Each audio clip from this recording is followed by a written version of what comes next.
Bonjour William, Enchanté. c'est un plaisir de te recevoir et d'échanger avec toi sur aujourd'hui ce que tu as fait, ce que tu proposes comme contenu, comme information, parce que tu es une vraie source de données pour toutes les personnes qui s'intéressent à l'épargne, à l'investissement, sous toutes ses formes. Et du coup, c'est un vrai plaisir d'échanger avec toi aujourd'hui. J'ai hâte d'en savoir plus sur ton parcours. Eh ben, écoute, un grand merci à toi de m'accueillir. Franchement, c'est un pur plaisir de participer à cette interview avec toi. Honnêtement, quand tu m'as proposé ça, je me suis dit, on est deux personnes qui sont intéressées dans le sujet de l'entrepreneuriat, de l'investissement. Ça ne pouvait que coller. Totalement. Est-ce que tu peux commencer du coup par te présenter, nous expliquer comment tu en es venu aujourd'hui à avoir plusieurs activités, que ce soit notamment Destin Libre, proposer une formation d'investissement et d'épargne, et nous donner un peu toutes tes histoires qui t'ont amené aujourd'hui à faire tout ce que tu fais. Ben, écoute, avec grand plaisir.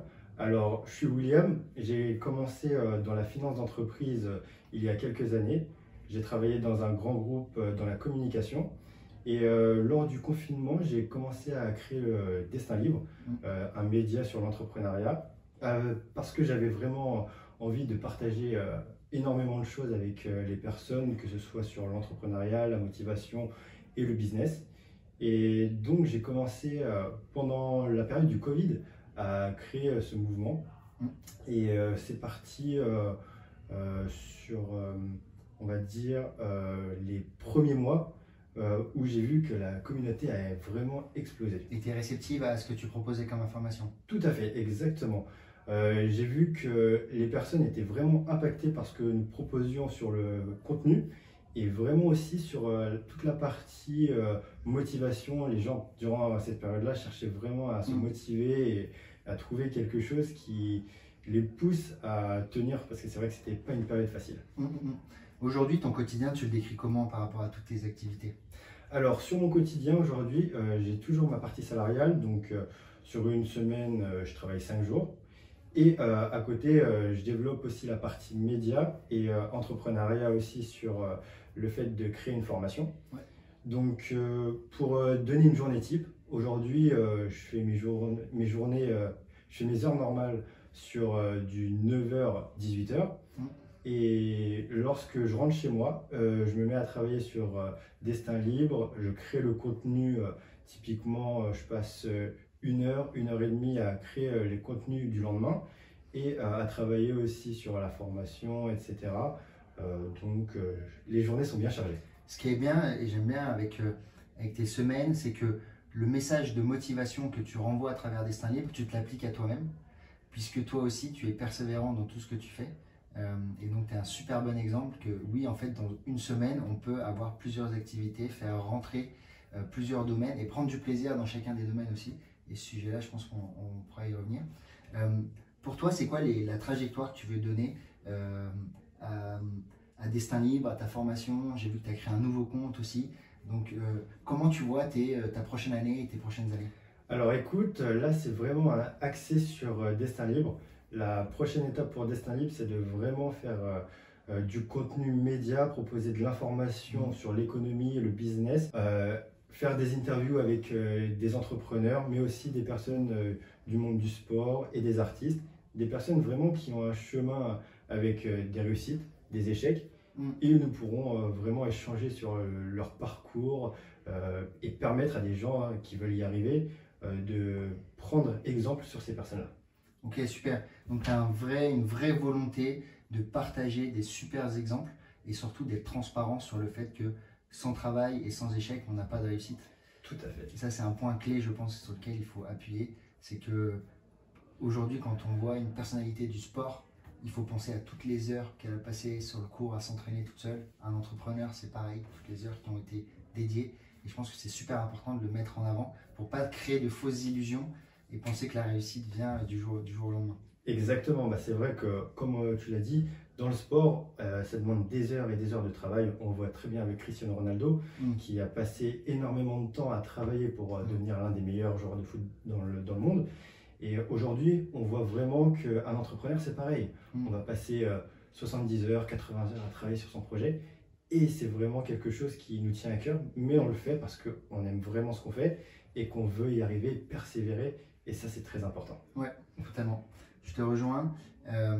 et ça fait la transition. J'avais un exemple qui me concernait particulièrement où, je me souviens en mai quand on a lancé Wally, et après ça me permettra de venir sur Wally, j'ai fait une interview BFM Business, et du coup tout mon entourage, mes potes proches ou un peu plus éloignés, ont vu ce passage de 5 minutes et m'ont dit c'est super, ça renvoyait une sorte d'image de réussite, de passer à la télé. Et en fait, derrière ces 5 minutes, il y avait à peu près 5000 heures de travail que personne n'a vu parce que j'étais tout seul chez moi avec mon ordinateur et mon associé en train de travailler sur ce projet-là pour un passage de 5 minutes.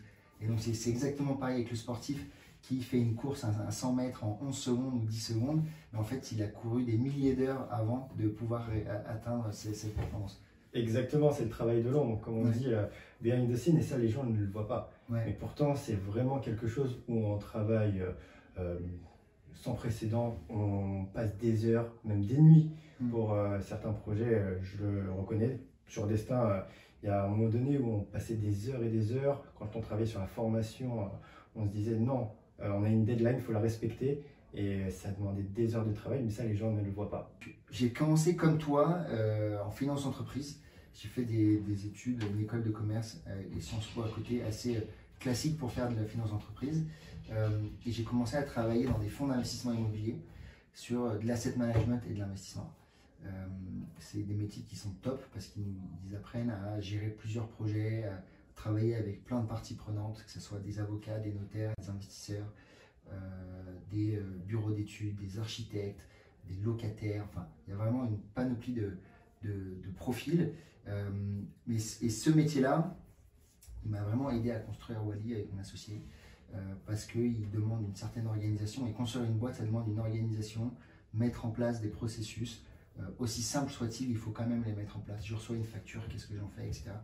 Donc, c'est toutes ces expériences en finance entreprise, investissement immobilier, où j'ai travaillé sur de nombreux projets qui m'ont conduit naturellement à créer Wally avec mon associé Maxime. Et donc Wally est une boîte qui a été créée en 2022 et qui est live, qui a ouvert officiellement en mai 2023. Donc au début de Wally, c'était un peu en shadow de notre activité professionnelle. On travaillait toute la journée, donc des bonnes journées, 9h, 20h, je ne sais plus les heures précisément en tête, mais dans notre ancienne entreprise. Et le soir, en rentrant, on se mettait sur Wally, le week-end, pareil. Et donc on avait une vraie motivation, parce qu'on était convaincus que ce projet, et on l'est toujours d'ailleurs, on est convaincus que ce projet a une vraie volonté de démocratiser l'investissement et s'insère dans un moment où on a des questions de pouvoir d'achat, d'accès à la propriété, d'accès à l'investissement. Les Français ne voient que les barrières et pourtant il y a un certain nombre de solutions qui existent et Wally en fait partie. Et tu pourrais nous parler typiquement d'une journée type pour des entrepreneurs qui travaillent, par exemple, comme vous l'avez chez Wally? Ouais, alors déjà, il y a un mythe qui est que tous les entrepreneurs se réveillent à 5h du mat. C'est pas vrai. Je me réveille pas à 5h du mat pour aller courir un footing, puis méditer et prendre une douche froide. Ça, c'est faux, je suis un humain classique. Non, moi, je suis beaucoup plus du soir. Donc, on commence à travailler vers 9h. Les journées, elles sont assez découpées en fonction des thèmes. Et on s'est organisé dans nos travail aussi. Moi, j'ai toute la partie communication B2C, la partie tech, gérer la plateforme, gérer les utilisateurs, les développements en cours, et tout ce qui va être aussi administratif et levée de fonds. La partie administrative, elle est longue, c'est-à-dire recevoir les factures, les traiter, les salaires, etc. Donc une journée type, c'est vraiment, je me réserve toujours des plages assez bien définies, de dire 9h, 11h, je suis sur ce sujet-là. Très souvent, je me fais entrecouper par des petits appels ou des calls, mais de dédier des plages complètes où je fais du deep working. Je travaille beaucoup en deep working. 9h, 11h, je fais du B2C, je prépare toutes mes connes de la semaine. Ensuite, de 11h à 12h30, je peux avoir un call avec mes développeurs. Je fais que ça. 14h, 18h, je vais le scinder en 2 ou 3. Et chaque moment est vraiment dédié à une tâche ou un domaine en particulier. C'est-à-dire que je mets mes mails en switch off, je ne reçois pas mes mails pour vraiment rester concentré. Et ça, c'est, je pense, un élément clé de l'entrepreneur, c'est qu'il doit traiter énormément de sujets, surtout au début où on n'a pas une équipe suffisamment développée pour que chaque personne puisse avoir quelqu'un en marketing, quelqu'un en tech, quelqu'un qui fait la paye, quelqu'un qui fait tel ou tel sujet. Et donc nous, notre cerveau, il faut qu'on arrive à le découper. Et il ne faut pas qu'on ait d'interférence. Quand je fais du B2C, je crée du contenu, je ne peux pas en même temps me dire je vais classer des fiches de paye sur mon réseau. Ce n'est pas possible. Donc c'est vraiment travailler en deep working, en session et être 100% efficace sur une tâche dédiée. Et chaque session, je l'entrecoupe à peu près de 5 à 10 minutes pour penser à autre chose, passer un coup de fil, boire un café, échanger avec mon associé. Mais le vrai risque, c'est de vouloir tout faire en même temps et finalement rien faire. Donc il faut se mettre une certaine discipline personnelle. Et mes journées, c'est à peu près entre 9h et 20h. Je ne cache pas que le week-end, on travaille aussi un petit peu en fonction des urgences. Mais c'est aussi du travail plaisir. Comme c'est notre projet, on a une vraie conviction. Passer du temps, pour nous, c'est pas une obligation, c'est pas un temps qu'on pourrait consacrer à autre chose. On y prend un véritable plaisir. Donc, on passe plus de temps, c'est sûr, que des personnes qui sont en CDI, en CDD, salariés, etc. Parce que c'est un projet sur lequel on consacre notre vie. Et donc, en moyenne, je pense que par semaine, on travaille entre 70 et 100 heures par semaine, mais ça dépend des semaines. Et ce qui est vraiment important, et ça c'est super important, c'est quand on prend des moments où on coupe à 100%. Il faut le faire. On a parlé avec beaucoup d'entrepreneurs à succès qui nous ont dit cet été, prenez 4 jours, 5 jours, une semaine où vous coupez tout. Exactement. Votre cerveau, vous le mettez en repos, vous prenez 3 livres, vous coupez vos téléphones, vous coupez vos mails, vous coupez tout pour vraiment vous rafraîchir les idées. Allez voir ce qui se passe ailleurs, lisez, bouquinez, faites des mots fléchés, mais ne pensez plus à votre business. Et comme ça, quand vous revenez, vous avez l'esprit clair. Et c'est comme un temps de récup pour un sportif, où après un long effort, il se fait masser, il fait de la cryothérapie pour récupérer. Le cerveau est un muscle et il faut lui accorder ces petits moments-là. Du coup, chaque semaine, pareil, chaque semaine, on s'accorde des moments où on éteint tout, on coupe le téléphone. Tout à fait, je suis totalement d'accord avec toi. Moi, je sais que sur une semaine, je m'applique toujours, généralement le dimanche, une journée où je coupe tout et je profite avec mes proches, mes amis. Et vraiment, je coupe tout pour me déconnecter et vraiment me reposer. C'est vrai qu'aujourd'hui, si on fait du non-stop, le burn-out arrive vite, donc il faut faire attention à ça. Ouais. C'est vrai que dans nos corps de métier, dans le monde de l'entrepreneuriat, on travaille énormément. Comme tu l'as dit, on fait du 70 à 100 heures par semaine. Et c'est vrai que ça demande énormément de temps. Donc parfois, ça fait du bien de couper et ça permet de bien recharger les batteries. Exactement. Et tu as mis un mot qui est très fort, c'est passer du temps avec ses proches.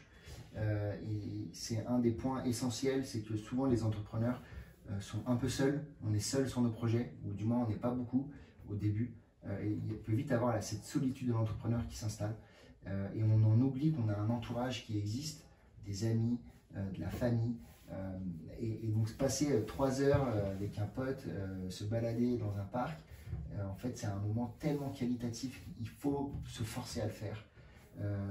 Et profiter à 100% de ce moment-là, comme quand on est au travail et qu'on fait notre job du quotidien qui est de créer une boîte, de créer un business, on le fait à 100% aussi, on ne se laisse pas distraire par autre chose.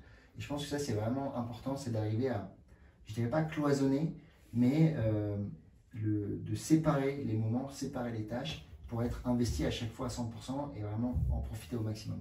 Tout à fait, franchement ça demande vraiment une organisation parfaite et être productif. Et c'est vrai que quand on travaille là-dessus, on travaille à 100% et on profite aussi à 100% quand on se repose.